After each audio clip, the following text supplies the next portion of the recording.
Wellham on the second row of the grid. The lights go on for 15 minutes of racing, and they go out, and away we go. 1000cc superbike engines scream into life, and they all do get going this time and head off up towards Riches for the first time. It's Morgan in the lead of the race, Gadd in second. It looks like Wellham ahead of Booth for third position as they head through the first couple of corners and then up towards Wilson for the first time. It's actually quite a good lead from Lee Morgan, and Rob Wellham very late on the brakes. He moves up into second place there, almost outbrakes himself though.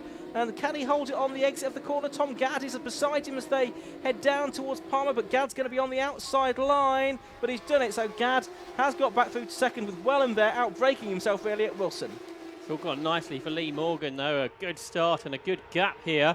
Wellham and Booth battling for third place down into the Agostini hairpin as the rest of the cars pile in. There's Dan Gore, he's passed what, half dozen cars, more than that actually, because there's more cars coming. So Dan Gore moving through the field, doing everything that he can. It's going to be difficult, that's for sure, but he's trying. He dives up the inside of more people, I noticed out the window. So he's absolutely charging along, trying to gain position. There he is. So he's passed probably about 10 cars now, so that's a really good going. But out front, Lee Morgan, he leads the way then as they come down into the message, down into Brundle. We've got a gap to Tom Gadd, then Rob Wellham and Matthew Booth both brake desperately late. The cars are moving around underneath the drivers, and then they accelerate off the corner back towards the end of the first lap. And in previous race, I think we had 9 laps, so we'll see how many we get in this time. But the battle for third is really good between Rob Wellham and between Matt Booth. But importantly, it's Lee Morgan out in front at the moment. Obviously, if things stay that way, that's good news for him as far as the championship is concerned. There's 65, Matthew Booth in 4th position, chasing after number 5, Rob Wellham, as they come across the line to complete the first lap of this race. It's Lee Morgan there, Dan Gore making up another position up to 9th place then ahead of Mark Betts as they go across the line. So he started the race on, I think it was 20th, didn't he? And he's up to 9th position now. Wellham and Booth side by side at Wilson, and it's just about Wellham holding on in the number 5 car. But ahead of them, Tom Gadd, and ahead of him is Lee Morgan. Absolutely mighty first lap from Dan Gore. So he's pushing on, but the race leader, Lee Morgan, 8 tenths ahead at the end of one lap from Tom Gadd. Then Wellham and Booth having this good battle for third place. Booth, of course, started the weekend on pole and didn't get away very well on that occasion, did he? And that's put his weekend back a little bit. Then Dan Clues there in 5th place, and the rest of them behind. But there's Rob Wellham, car number 5 then, that turns its way through the Augie's corner now, and in front of them, Tom Gadd getting away and going after the race leader, Lee Morgan. And if he catches Morgan, I wonder how hard Morgan will do to defend, because he can slot behind him and still win the championship, of course. Yeah, so nearly 12 minutes left to go in this race. It's Lee Morgan leading, number 56. Tom Gadd right with him now, though, in the number 12 car, and Wellham and Booth still fighting it out over third position, the Suffolk driver. Just ahead of Booth and the number 65 car, the driver from Huddersfield in Yorkshire. And then a bit of a gap back then to 5th position, which is Dan Clues at the moment. He's got Nikita Abramov, I think, still behind him in 6th place, number 55.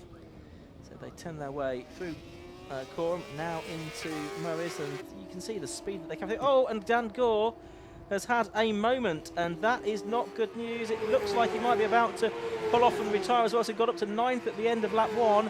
But Dan Gore's championship hopes are now looking like they're in tatters. Yeah, it looked kind of unlikely to start with into this race, but yes, it's worse still. He's had an off and the car's slow, so problems there for Dan Gore. So that leads us down to 3 competitors for the championship, with Lee Morgan certainly the favourite as the race leader, half a second now, although ahead of Tom Gadd, who is catching him all the time.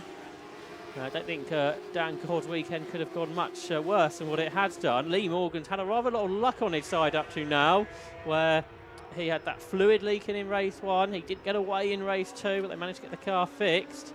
He's leading, though, from the front in race 3, but with 3 chargers going after him, particularly Tom Gadd, who's been the man on form right at the end of the season as he gets more used to this car all the time. Well, Lee Morgan's been racing Jedis for more than a decade, hasn't he? Where Tom Gadd's only went on about half a dozen races in this car.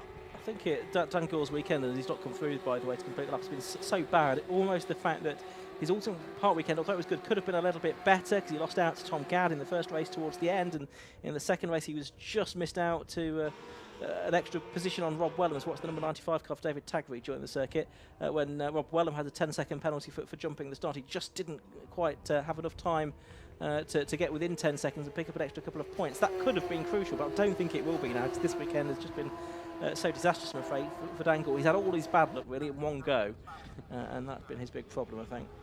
Yeah, it started on Friday and it hasn't really gone away since.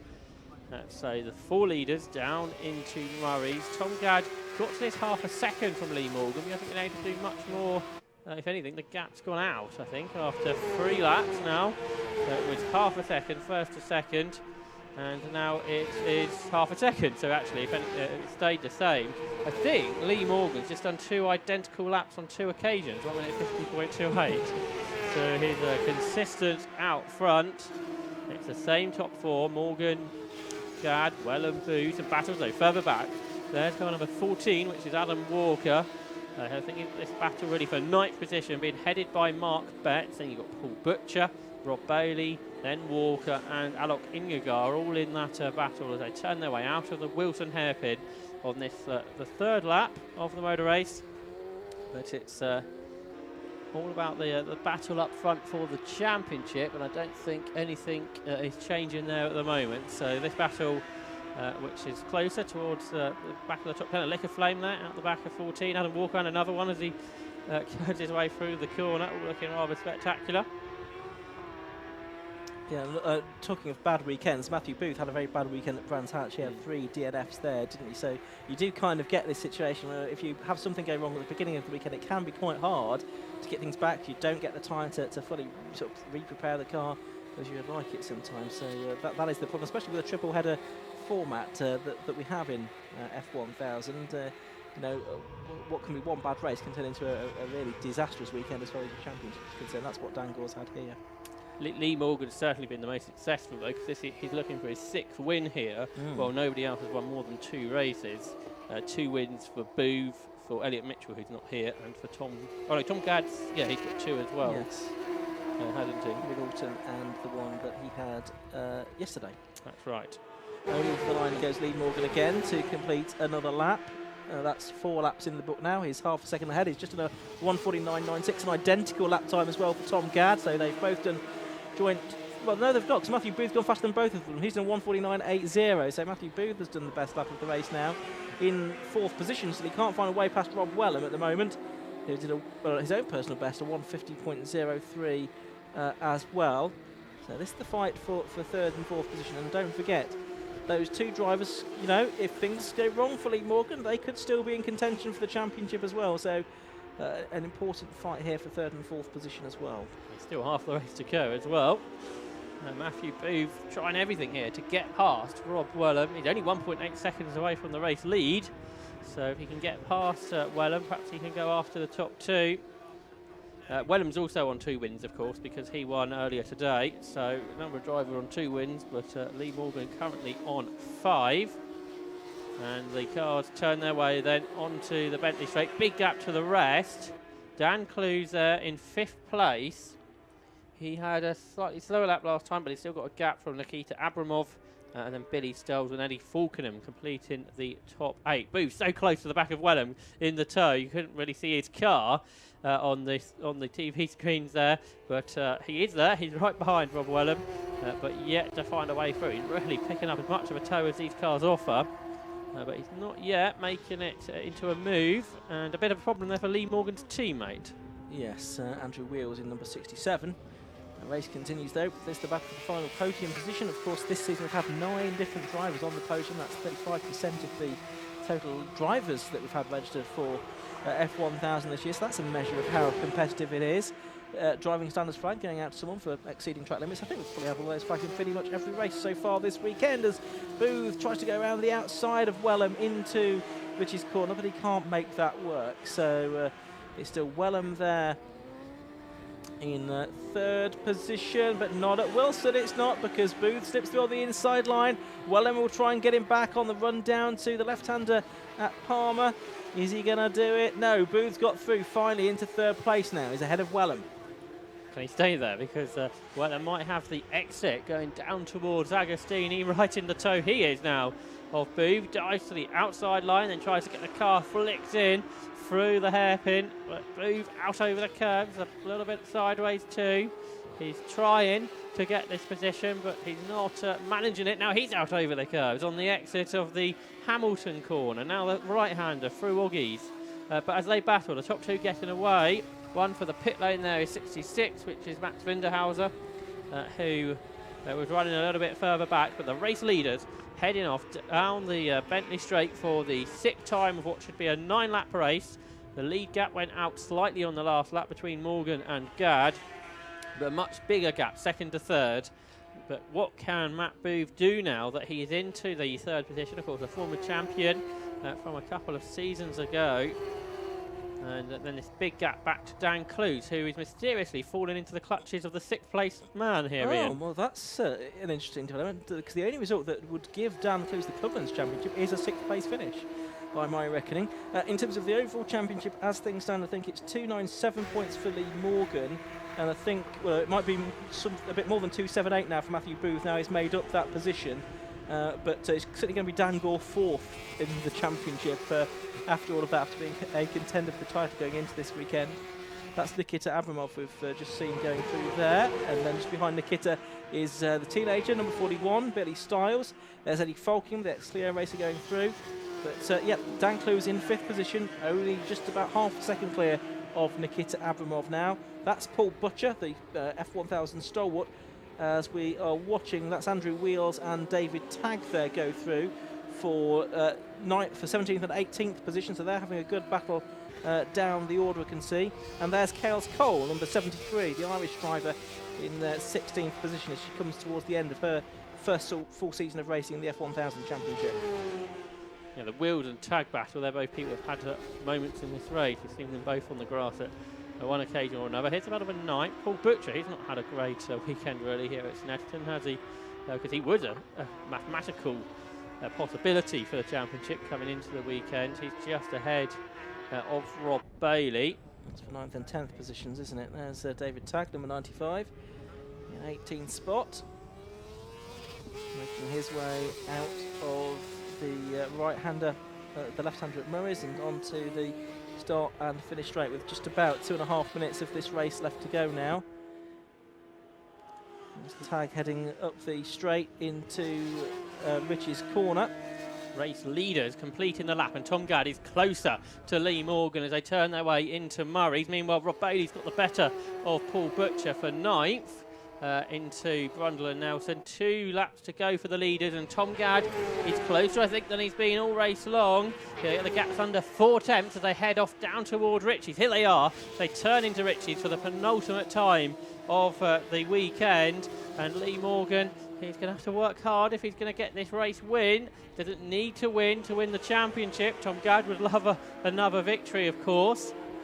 And if he does that, he would be the 2nd driver to win the most races this season behind Lee Morgan. But he's got to get past him first as they turn their way out of Palmer and a hair off down past Tyrrell's into the Agostini hairpin behind. Matthew Booth is pulling away from Rob Weller, but he's not really making any inroads on the top 2. But turn their way through the infield. They might have some cars to lap as well before the end here. Yeah, possibly so. That's Gadd in 2nd place. If Gadd gets the better of Lee Morgan, and Morgan only finishes 2nd, that's not going to stop Lee Morgan winning the championship, I don't think, because as things stand, he's got quite a decent advantage over 2nd place, which would be Matthew Booth in the points.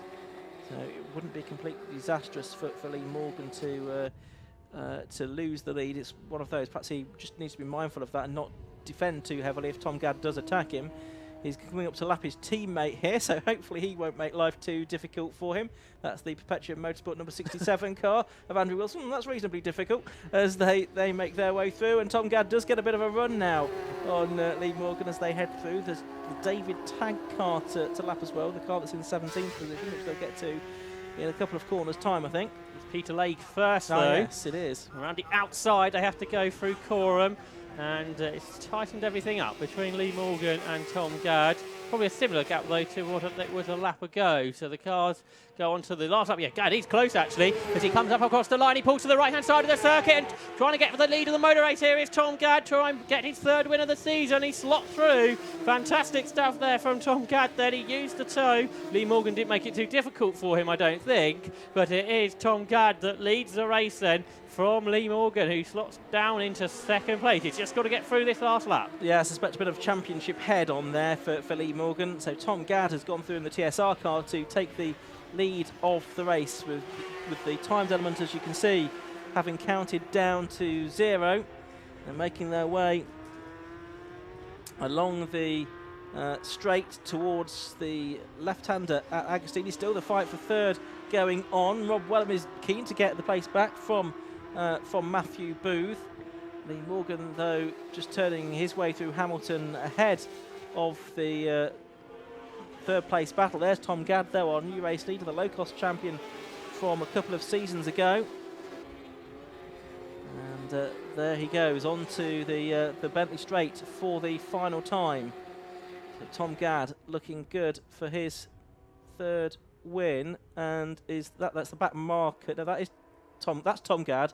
That's Lee Morgan, right? It was the back marker at the front of the shot that briefly confused me there. So Lee Morgan here looking for his second championship title, I think, in Swallow Hill Foams F1000. It's about 8 years, I think, something like that, since he won his first title, but he's been competitive, for many seasons in the Swallow Hill Homes F1000 Championship. And he'll be a deserving winner of this year's championship as well. But Tom Gadd, someone who's shown himself have great pace in the last couple of meetings, he's going to be one to watch for the 2022 season. That's for certain. Up to the line they come then, and Tom Gadd takes the checker flag to win the race. But Lee Morgan wins the championship. I'm not sure Tom Gadd did see the checker flag there in actual fact. Team look pretty happy with Lee Morgan's result as well, don't they? They know they won the championship, and you say the first time in 8 years that Lee Morgan's won the title. It's quite a big gap, because generally Lee Morgan, I think it's fair to say, is one of the quickest drivers in the championship. Matthew Booth took third place, which would be enough for second in the championship. Rob Wellham took fourth, which would be enough for third place in the championship. Nikita Abramov, 55, takes fifth. 41, Billy Stars in sixth. Yeah, so he got ahead of Dan Clues, which is important, of course, for that Clubman crown. Which means that Dan Clues gets 14 points, so they will finish level on points, I think, in the Clubman's Championship. And I'll await a message from Sarah Fraser to tell me how that sorts itself out. But certainly it's Lee Morgan that takes the win, and he was twice second in the championship before. Was Lee Morgan, and he lost the title in a sort of last race decider here a couple of years ago as well, as I seem to recall. But see the rest of the cars coming over the line to complete their Swallow Hill Homes F1000 season. Over the line goes Kales Cole in number 73 to take 16th position. And I think those are all of the cars on the... And I think David Tagg did just start his final lap ahead of them, didn't he? But let's have a look at the results at the end of that Swallow Hill Homes F1000 race. And it was a win for number 12, Tom Gadd, by 1.59 seconds in the end over number 56, Lee Morgan. 65, Matthew Booth took third place. Number 5, Rob Wellham took fourth position. Nikita Abramov took fifth place in car 55. Billy Stiles was 6th, and Dan Clues 7th. So I think he finishes level on points with Ben Powney in the Clubman's Championship. Eddie Falkingham, number 69, takes 8th ahead of Rob Bailey, and Paul Butcher, number 42, rounds out the top 10. Adam Walker and Alok Yengar, 11th and 12th. Mark Betts and Dax Ward, 14th. Daniel Levy, 15th. Chaos Cole took 16th. And David Tagg, Peter Legge, Andrew Wheels, and retirement in the form of Max Windhauser. And, of course, Dan Gore on the opening lap of the race. So that's the F1000 season completed. Really enjoyed that season of F1000 racing. It's great to have such a rapid single-seater category on the 750 Most Club bill, and the F1000 grids just grow and grow and grow, which is absolutely fantastic. We can see down in Parc Ferme, Tom Gadd and Lee Morgan congratulating one another. Let's first hear from Tom Gadd with Matt Suckling. Thanks very much, Ian. Yep, down here with our final race winner of F1000 for the year is Tom Gadd 2 this weekend. That was a hard race for you to try and get past Lee, but job done for you. Well done. Yeah, that was the hardest race I've had all year. Lee puts up a serious pace, and it's relentless pace. And luckily, I thought my tyres were going off halfway through, but they came back towards the end, and No, it's just great. Fantastic for the team again. Really good weekend for them. Team Centres Racing couldn't do without them. And sponsors have got sponsors here, Space Spectroform Engineering. Wouldn't be able to do it all in. They've put through a lot this year, and they've helped me out massively. So yeah, it's a testament to them again. Yeah, stellar weekend on the podium in every race. So it's a nice way to end the year. Fantastic way to end the year. After all the struggles we've had this year, it's just a fantastic way to finish it. And great start to next year, I suppose. Yeah. Great stuff. Well done, Tom. Very quick word with our champion for this year, which of course is Lee Morgan. We'll have a quick chat if we can. Lee, many congratulations. Very busy weekend, lots to get through there, but you managed to get to the end as a champion this year. Yeah, it was a challenging weekend. Yeah, I didn't think it was going to happen at one point. You pleased with it though? Oh, like 8 years it's been. Just working and working, but yeah, got there in the end, mega happy. So yeah, take a minute to sink in, I think, after all the hard work that's gone on this weekend. It's been brilliant. You've deserved it, and you can now go and celebrate. Looking forward to it. Well done, Lee. Many congratulations, and good luck for next year. Hopefully we'll see Lee back amongst all of them in the F1000 Championship. For now, though, second race of the weekend for the Yokohama Mazda 7 Championship.